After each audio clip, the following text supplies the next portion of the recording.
Madhya Pradesh BJP మంత్రి Vijay Shah colonel Sophia ఖురేషిపై చేసిన వివాదాస్పద వ్యాఖ్యలపై సుప్రీంకోర్టు తీవ్ర అసంతృప్తి వ్యక్తం చేసింది. గత వారం కోర్టు ఆయనను తీవ్రంగా మందలించి క్షమాపణలు చెప్పాలని ఆదేశించింది. హైకోర్టులో ఆయన క్షమాపణలు తెలిపినా దాని తీరుపై సుప్రీంకోర్టు అసంతృప్తి వ్యక్తం చేస్తూ ఈ క్షమాపణలను అంగీకరించలేం అని స్పష్టం చేసింది. క్షమాపణలో అర్థం ఉండాలి. నిజాయితీగా, మనస్ఫూర్తిగా చెప్పాలి. మీరు చేసిన వ్యాఖ్యలు దేశాన్ని సిగ్గుపడేలా చేశాయి అంటూ జస్టిస్ సూర్యకాంత్ తీవ్ర వ్యాఖ్యలు చేశారు. ప్రజాప్రతినిధిగా బాధ్యతగా వ్యవహరించాలని, ఆచితూచి మాట్లాడాలని కోర్టు హితవు చెప్పింది.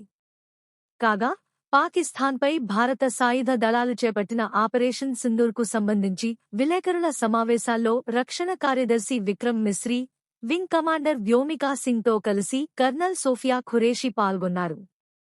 ఈ సందర్భంలో ఆమెను ఉగ్రవాదుల సోదరిగా పేర్కొంటూ మంత్రి విజయ్ షా చేసిన వ్యాఖ్యలు తీవ్ర విమర్శలకు దారితీసినట్లు తెలిసిందే.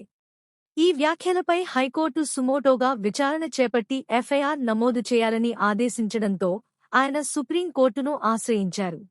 మరిన్ని లేటెస్ట్ అప్డేట్స్ కోసం లైక్ చేయండి, షేర్ చేయండి మరియు మా ఛానల్ని సబ్స్క్రైబ్ చేయండి. Thank you.